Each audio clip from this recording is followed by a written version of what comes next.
अनुच्छेद देखल जी चुप ना बाबू बैठे के लगे मौलिक अधिकार 5 संस्कृति एवं शिक्षा का अधिकार यानी संस्कृति मतलब कल्चर, शिक्षा मतलब एजुकेशन यानी शिक्षा के क्षेत्र में ओकर कल्चर से यानी ओकर संस्कृति से कोई ओकर अधिकार ना छीन सके। ओकरा में दो प्रकार के अनुच्छेद बनावल बा, अनुच्छेद 29 और अनुच्छेद 30। चलाइल बड़ी सब सुनो सब जो बीच बीच में आवत रही एकरा आगे अनुच्छेद जानत रही जेकर छुट्टी अपन वीडियो में जाके देख ली मोबाइल पर। तो पीछे से फिर से ओकर पढ़ाता ना कि दूगो टपकत रहे हम तो शुरू से तो देख संस्कृति एवं शिक्षा का अधिकार यानी कल्चर ऑफ एजुकेशन। पहला में लिख ले बा कि अनुच्छेद 29 ही बात के कहला कि अल्पसंख्यक के हितों में रक्षा किया गया है। अल्पसंख्यक केकरा कहल जाला, जेकरा माइनॉरिटी कहल जाला। एगो होला मेजोरिटी, मेजोरिटी मतलब जेकर संख्या ज्यादा बा, माइनॉरिटी जेकर संख्या कम बा। यानी अल्पसंख्यक, अल्प मतलब कम, संख्या मतलब ओकर संख्या कम बा। अल्पसंख्यक भाषा के भी आधार पर आदमी हो सकलन, संस्कृति के आधार पर भी हो सकलन, लिपि के भी आधार पर हो सकलन, अल्पसंख्यक धर्म के आधार पर हो सकलन, अल्पसंख्यक जाति के आधार पर हो सकलन। यानी अल्पसंख्यक केवल धर्म के आधार पर ना होलन, जबकि हमनी के पहले ये जानते रही कि अल्पसंख्यक उसे कहल जाला जेकर संख्या जहां पर कम बा। जिसे हमनी के भारत देश में मुसलमान के संख्या कम बा तो ओकरा एजा का कहनी जा अल्पसंख्यक कहनी जा। हिंदू के संख्या का बा ज्यादा बा। लेकिन अनुच्छेद 29 में कहेला कि कोई एक धर्म के नाम पर ना, जाति के भी नाम पर अल्पसंख्यक हो सकेला। मान ले कोनो गांव में जादव जी लोग के संख्या ज्यादा बा, पंडित जी लोग के संख्या ओइजा कम बा। स्वाभाविक बात बा कि ओइजा जादव के वर्चस्व ज्यादा रही, बोल बाला ज्यादा रही, पंडित जी लोग ओइजा डेरा के रही। ऐसे ही कहीं भी कोई भी जात के नाम पर, भाषा के भी नाम पर होला। जैसे हमनी के बिहार में सबसे कम भाषा मान ले कोनो दोसर जगह के बोलत होके, तमिलनाडु के एजा आदमी कम रहत हुई, तमिल कम बोलत हुई तो एजा कथी का हो जियन अल्पसंख्यक। बंगाल के एजा कम रहत हुई, बंगाली हमनी कथी का हो जियन अल्पसंख्यक।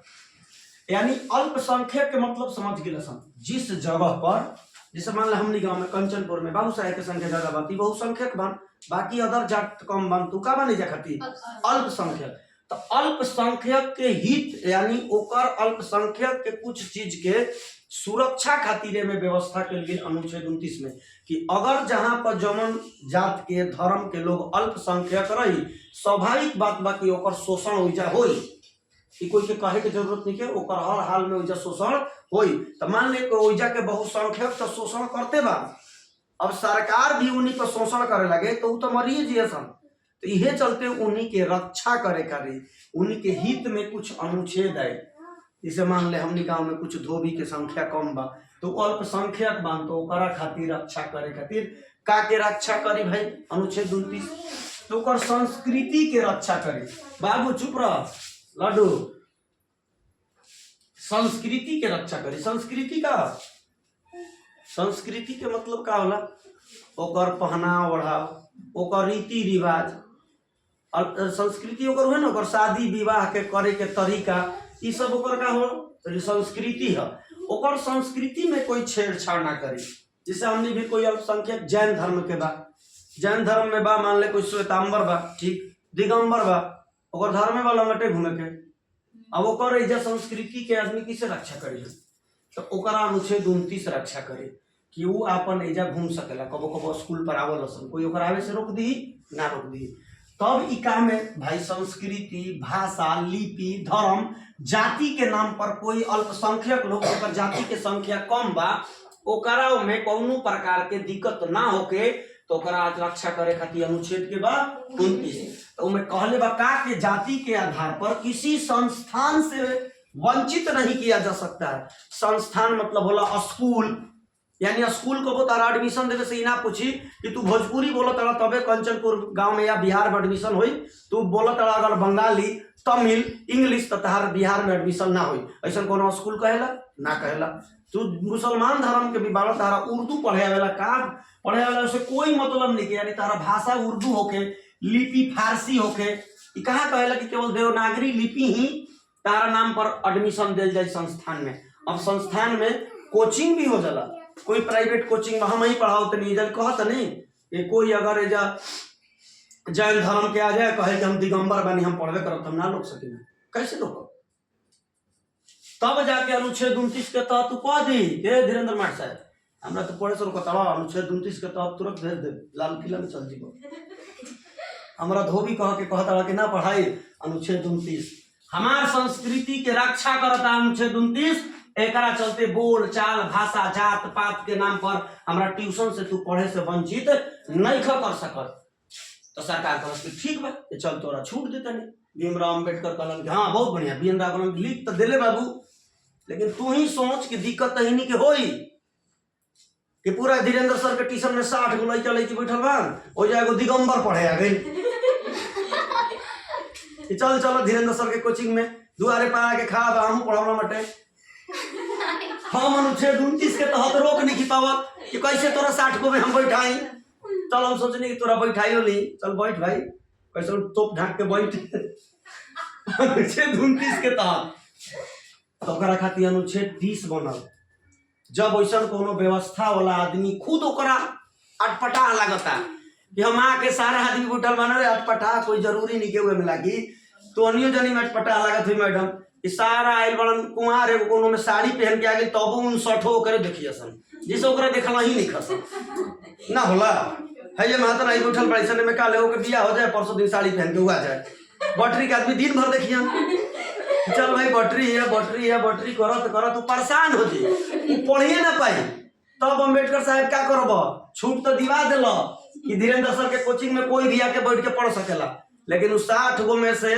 59 गो एक वैरायटी आ जो अल्पसंख्यक बा ओकर हितों की ओकर संस्कृति ओकर पढ़ाई में तो तू रक्षा कर दिल कि ना वो पढ़ी तू ना भगेब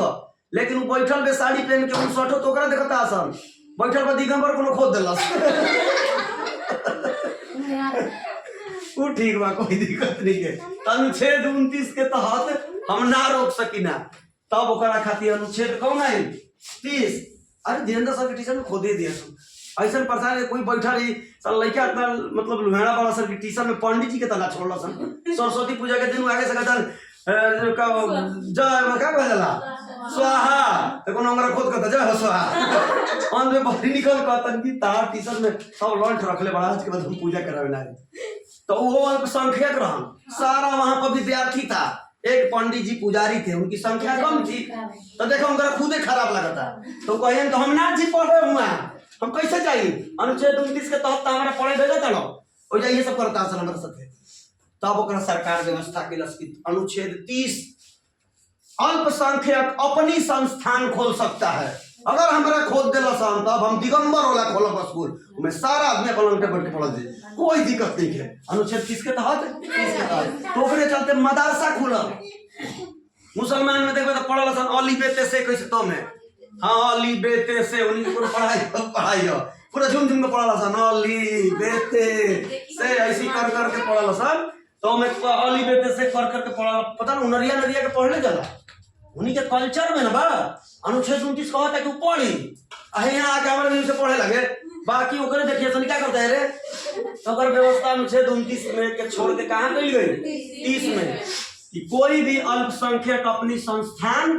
खोल सकता है सरकार उन्हें भी धन उपलब्ध कराएगी यानी अगर वो मदरसा खोलता कोनो संस्कृत विश्वविद्यालय भी खुल सकेला तो संस्कृत विश्वविद्यालय में यापन संस्कृति के रक्षा करे खातिर हिंदू धर्म वाला के पढ़ाई है मदरसा मुसलमान के पढ़ाई है वैसे क्रिश्चियन स्कूल देखे तो बहुत सारा सेंट जोसेफ काका नाम के होला जेम्स स्कूल बा जेम्स ITI बा उन्हें एगो बूढ़न तक स्कूल कहला ऐसे देखिए सारा स्कूल का क्रिश्चियन है क्रिश्चियन के ऐसा भारत में सबसे बेसी स्कूल जब 10-15 गो स्कूल रही तो अपन एरिया में सबसे बढ़िया स्कूल क्रिश्चियन के मिली अपने जाओ देखो सब स्कूल में सरकारी बा लेकिन सबसे बढ़िया बुधन स्कूल कहल सन कि बा फीस लगा तब वो बढ़िया बा बुधन स्कूल काहे बा काहे को क्रिश्चियन स्कूल बा वो सबसे बेसी शिक्षा पर व्यवस्था करल सन मिजोरम आज देखबे तो मिजोरम केरल के भी पछुआ होता मिजोरम में 100% में 93% हो क्रिश्चियन बड़ा सन वो बहुसंख्यक बड़ा सन हो 93% वो कोई देवी देवता का मानने नहीं है का कहलन शंकर भगवान उनके चिंतन के सन कहे का परल शंकर भगवान डाला में सांप बा जाटा बा ऐसा इंसान चीज बा तभी जाना सन हो ये है तो वही क्रिश्चियन सबसे बेसी बड़ा सन, तो वही तू बहुसंख्यक बड़ा सन, अल्पसंख्यक नहीं सन, तो क्रिश्चियन सगरो फैलल बड़ा सन, फिर अपन अपन संस्था पढ़ाई के लेके। तब हम ही कहल चाहता नहीं कि अनुच्छेद 30 अल्पसंख्यक अपन संस्थान खोल सकेला। ई समझ में आओ तो कि संस्थान काहे खोललस, एकरा छूट सगरो पढ़े के देलस 29, लेकिन एकरा खुद खराब लागे लागल। काहे खराब लागल हम बताई नहीं तू के, तो ओकरा चलते ही अपन का कहता है अनुच्छेद 30 के तहत अपन संस्थान खोल सकेला। ओमे अपन मदरसा में कोई भी अपन धर्म के पढ़ाई पढ़ी, कोई ना बोली, लेकिन सरकारी स्कूल में अपन धर्म के कोई पढ़ाई ना पढ़ाई, तो अपन संस्था खोला। हाँ, ओकर पैसा कहाँ से आई, तो अनुच्छेद 30 कहले बस सरकार उसकी धन की व्यवस्था करेगी, यानी मदरसा के भी मास्टर के पैसा के दी, सरकार दी।